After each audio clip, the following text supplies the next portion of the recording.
Okay, so I'm on baby duty here. All right, so a few weeks back, I had a visitor at the farm, Josh, Stony Ridge Farmer.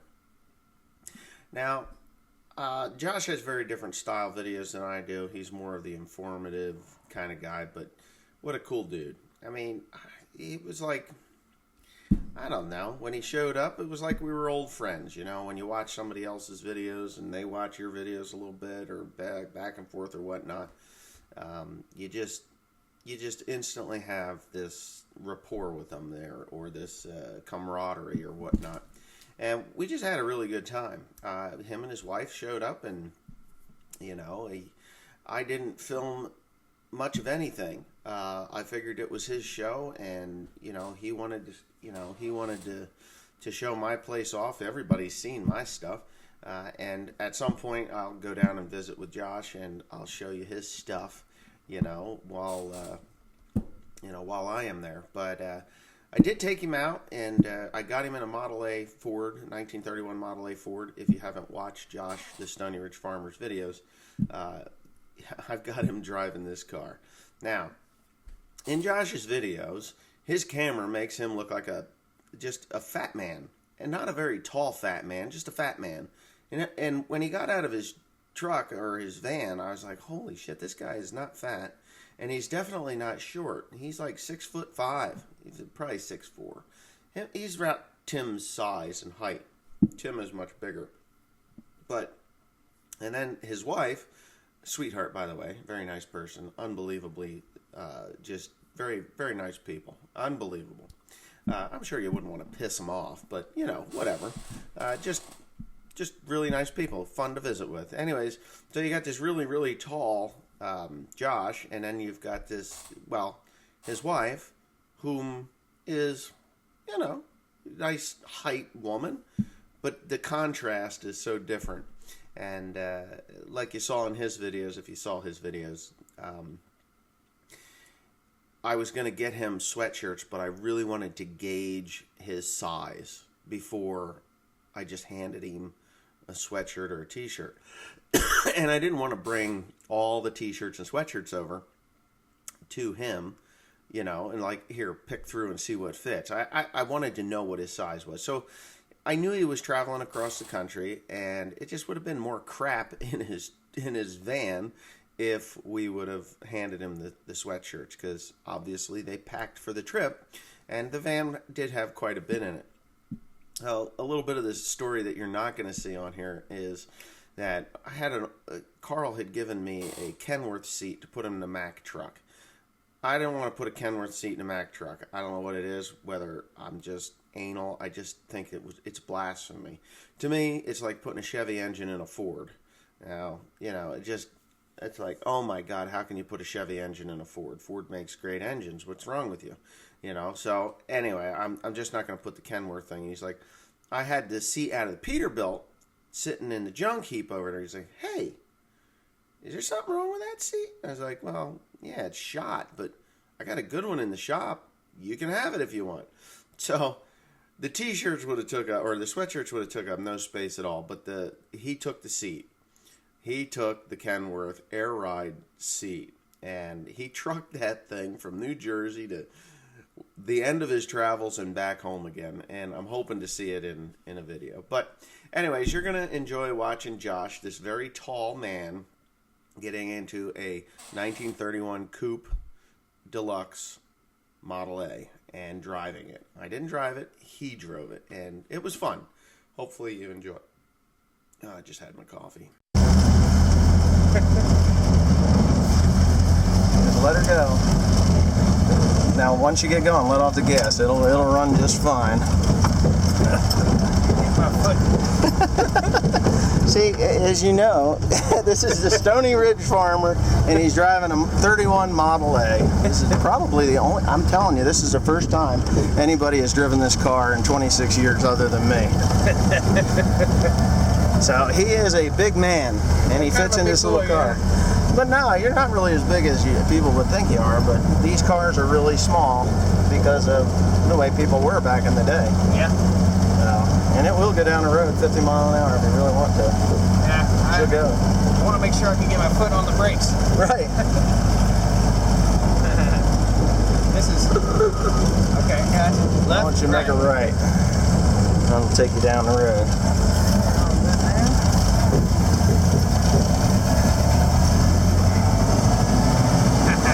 Right about there is where I want to show. Over to the right. Right. There you go. You have to double clutch. Yeah, sometimes. I'm used to driving it, so it doesn't really. She rides good, doesn't she? It does ride good.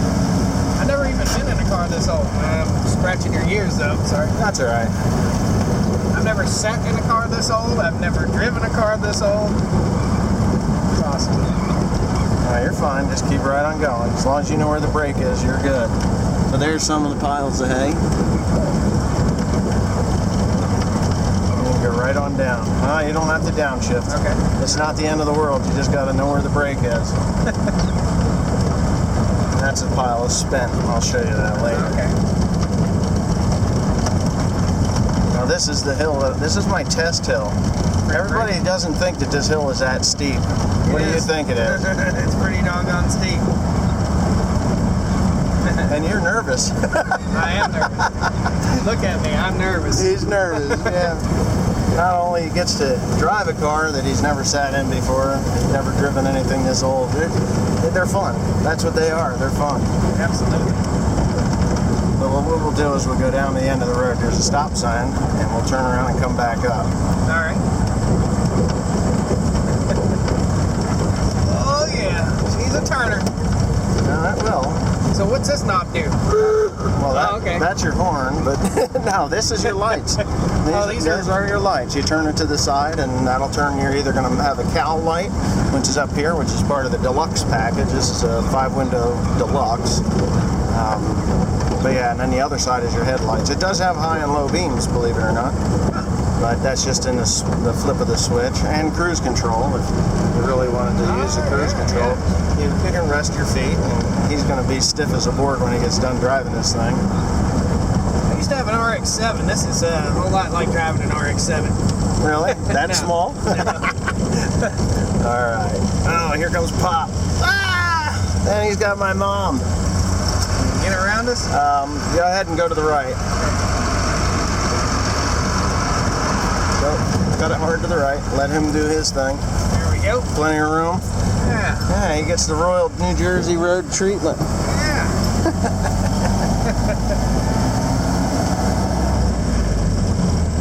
Hard up. There we go. Uh-oh. No, it's got power. It's got power, yeah. It really does. Flat 4-cylinder in there? Oh, yeah. We'll take a look at the motor later. 30 horsepower or something like that? It's 40. It's a 40 horse, yeah. So he's pulling out of this farm here. What you're going to do is you're going to make a left here, and there's a building where you can turn around down there.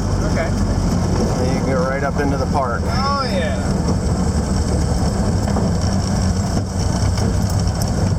So I think having old cars, old vehicles like this is just part of good, clean country living, right? It is. Yeah, well, you know what? When I was a kid, I had a great uncle, Uncle Irv, and he had Model Ts and Model As when he was a kid. He died in 2011. He was 93 years old, 94 years old when he died.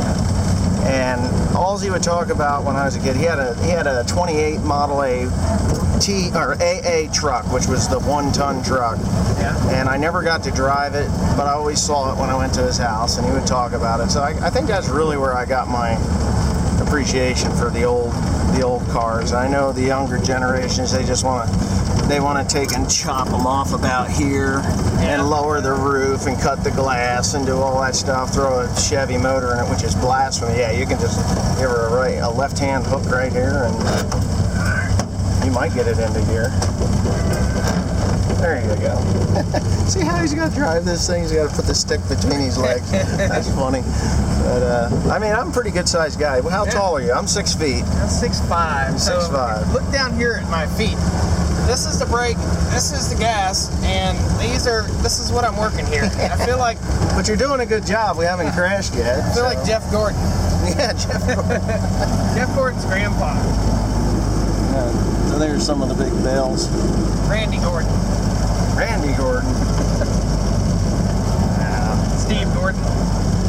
I don't know. I don't follow racing. I mean, my cousin's Billy Pouch. You must have heard him. Dirt track racer, legendary Billy Pouch.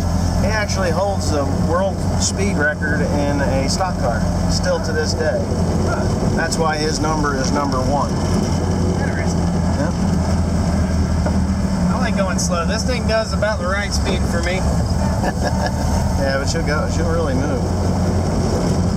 Speedometer? Is that? It's not working right now. Gotcha. That is a speedometer. It is a speedometer. All right, here we go. Here's Somewhere when it around gets- 60,000 miles. Here's when it gets tight. There we go. Yeah, you won't He didn't stall kill it. Yeah, I don't think you'll kill it. It's pretty tough. It's a pretty tough car. It's hard for me not to want to hum the Sanford and Son song right now. Sam.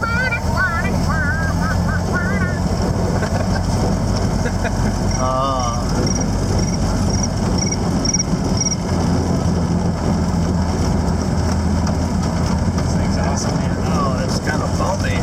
My camera's not holding too steady.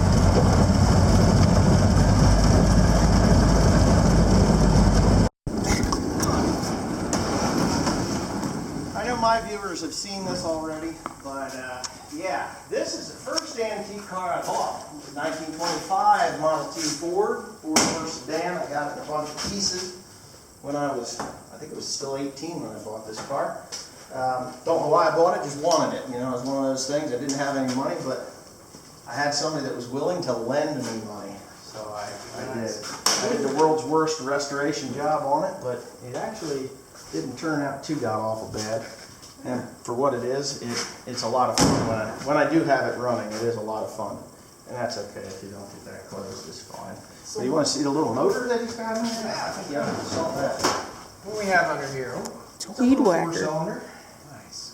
Yeah, little 4-cylinder full of mouse crap and stuff. And this is the vacuum line for, I don't know what that vacuum line's for, because this car has a hand crank windshield wiper. So what I did was to stop it, I took a wiring nut and wire nutted the thing shut. That worked. But years later, I ended up purchasing well, you're going to have to walk to the front of this. And this also has a 4-cylinder, but this is a 1927 Chevy coupe. If they call the Capital Coupe, it's in original condition. I don't know if you can get around there to the front of it or not. But this is a survivor of sorts, I would say. So this is a really, really rare car. The It's- Chevrolet is, you said? They made a lot of them. They weren't supposed to be rare, but you know, on a cool summer night, you can hear a Chevy rust. Yeah. That's what those cars were. They rusted and rotted away because they were wooden frame. Gotcha. Now you were telling me that there's still this is all original. This car is original, Yes. everything, and it still has the original wood frame tacked in. So This is all everything. You see the powder and post beetles have been in there, these little holes and stuff. That's kind of normal, but for the most part, this car had to have been stored inside for the majority of its life. You can see this is all wood. Everything is wood. It is a Fisher body, and they would build the wooden frames like they used to build carriages and for horse and carriages, and then they would just tack the tin to it with little tacks. nice. So that's what you're seeing right here. Yep, and that is the original. So I do believe that the car originally was this green, and I'm sure it was, and it was painted sometime back in probably the 30s by the original owner. I am technically the third owner of this car. It never passed hands in the family. You know, the guy I bought it off of was his great uncle's car, and then it got passed down to his mother and then to him, and he never even saw the car, but I purchased it from him. It was really truly a barn find. It was in an old dairy barn. It's tucked in the corner, and there it was. And it's just one of those things you just have to have it. It has. You can open the door in there, Josh, and you can see it's got the original mohair seats in it still today. It was never.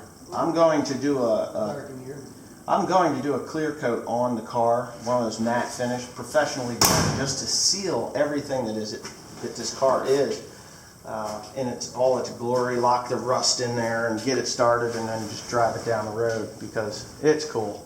It really is cool. And I don't know, is that anyway? I pulled it off, and I'm looking in there, and I'm like, God, I wonder what the hell's wrong with it. Well, here he had taken, whoever, it had to have been him. The bearings were bad. Yeah. So he decided, the journals in the crankshaft were like egg-shaped. They had been beaten to death. He took it to a grinder, and he ground the end of the cap to the connecting rod to close up the gap. Well, that changes the circumference of the bearing. It won't work. Yeah, it wobbles. But it tightened it up enough that he could plow his ground with it until it locked up. Well, what happened was the one bearing slipped over top of another one in that egg-shaped area and just went beep, and locked it up tight. So I ended up buying a new crankshaft. Right here's your problem. What's that? See it? Why, there's what? What problem's that? I don't have a problem. I'm messing with you. I was just saying, I don't have a problem. You just drove it. It ran just fine. That's really No. But no, anyway, so